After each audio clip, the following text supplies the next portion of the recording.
नमस्कार दोस्तों आधार housing finance ये जो स्टॉक है इसके क्वार्टर थ्री के नंबर कैसे आए हैं हम इस पे आज चर्चा करने वाले हैं दोस्तों। आधार हाउसिंग फाइनेंस में अगर आप निवेशित हैं या निवेश की सोच रहे हैं, यकीन मानिए ये वीडियो बहुत काम आएगा और मुझे लगता है बहुत छोटा सा वीडियो होने वाला है। नंबर्स आपकी जो स्क्रीन में दिखाई दे रहे हैं दोस्तों वो लैक्स में है, आप इधर देख रहे होंगे।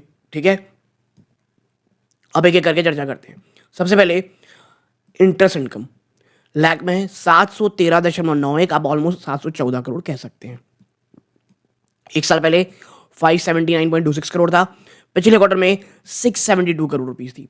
अब फीस और कमीशन इनकम 23.6 करोड़ है, जो एक साल पहले 36.27 करोड़ था, पिछले क्वार्टर में ये 30 करोड़ थी। अब net gain on fair value changes में अगर आप आओगे 40 करोड़ 4 करोड़ रुपए मिलेगा, माफ कीजिएगा, ये जो एक साल पहले ये 6 दशमलव आप कह सकते हैं 5-4 करोड़ थी। अब net gain on D recognition of financial instrument ये सब 43.55 करोड़, जो एक साल पहले 36.47 थी और पिछले क्वार्टर में थी ये 42.66 करोड़। अब इन सबको मिला के टोटल रेवेन्यू फ्रॉम ऑपरेशन आता है 785 करोड़ रुपीस, जो एक साल पहले 658 करोड़ थी और पिछले क्वार्टर में 750 करोड़ थी। और जब आप ये सबको मिला करके टोटल इनकम में आते हैं, ठीक है, जो यहाँ बहुत ज़्यादा एक्चुअली नेग्लिजिबल है, तो ये इतनी रहती है। यानी क्वार्टर ऑन क्वार्टर जंप है, ईयर ऑन ईयर भी काफ़ी अच्छी जंप है। यानी रेवेन्यू के फ्रंट पे तो कंपनी काफ़ी अच्छा करती है, आपको दिखाई दे रही है। अब एक्सपेंसेस यानी कि खर्चे कैसे हैं, तो देखिए सबसे बड़ा खर्चा होता है फाइनेंस कॉस्ट का 296 करोड़, जो एक साल पहले 250 करोड़ थी 250.84, पिछले क्वार्टर में 285.18 करोड़ थी। अब impairment of financial instrument 18.68 crore है, जो एक साल पहले 12 करोड़ थी और पिछले क्वार्टर में 13.32 करोड़ थी। अब एम्प्लॉय बेनिफिट एक्सपेंस आप देखोगे 102.5459 करोड़ है, जो एक साल पहले 85.55 करोड़ थी और पिछले क्वार्टर में 100.84 करोड़ था। अब डेप्रिसिएशन अमॉर्टाइजेशन एक्सपेंस 6.48 करोड़ है, जो एक साल पहले 5.45 करोड़ थी, पिछले क्वार्टर में 6.20 थी।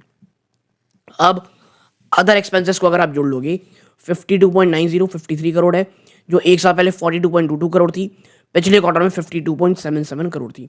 आप इन तमाम खर्चों को जोड़ लेंगे, टोटल एक्सपेंस निकल के आएगा 477.52 करोड़, जो एक साल पहले 398.13 करोड़ थी और पिछले क्वार्टर में 458.31 करोड़ रुपीस थी।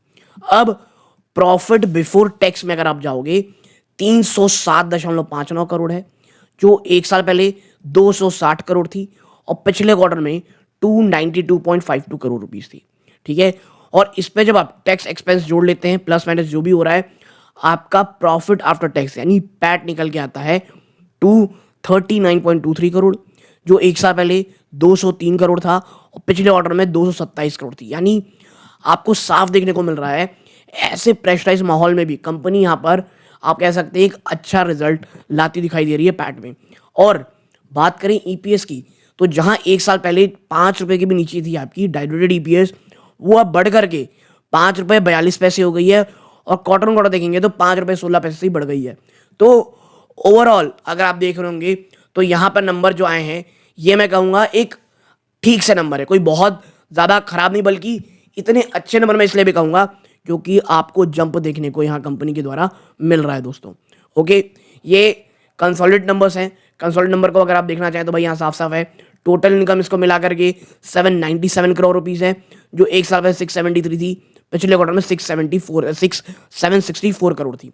ओके, नाउ इसके बाद सारे खर्चों को आप जोड़ लेंगे, टोटल एक्सपेंस आएगा आपका 489.96, जो एक साल पहले 412.52 करोड़ था और पिछले क्वार्टर में 471.85। आपका PAT profit before tax PBT आता है 307 करोड़, एक साल पहले 260 था और पिछले क्वार्टर में 292.43 करोड़ थी। और जब आप टैक्स खर्चों को हटा करके आप यहाँ पर पैट में आते हो, पैट प्रॉफिट आफ्टर टैक्स में आते हो, आपको पता चलता है 239.34, जो एक साल पहले 204.27 थी और पिछले क्वार्टर में 227 करोड़। और यहाँ पे भी जो ईपीएस है वो 5.42 थी, जो एक साल पहले 5 रुपए और 1 पैसा है और पिछले क्वार्टर में 5 रुपए 16 पैसे। तो देखिए स्टैंड अलोन यहाँ पे उतना फर्क पड़ता नहीं हाउसिंग फाइनेंस कंपनी में। तो ये नंबर जो आपको यहाँ शो किए जा रहे हैं मुझे लगता है ये अच्छे हैं। हाँ, कैसे रहेंगे चीज़ें ये हमको कल स्टॉक को बाजार इस रिजल्ट को कैसा रहता है हमको कल पता चलेगा। यहाँ तक जुड़े रहे, बहुत बहुत धन्यवाद। ये सूर्यकांत है, जय हिंद।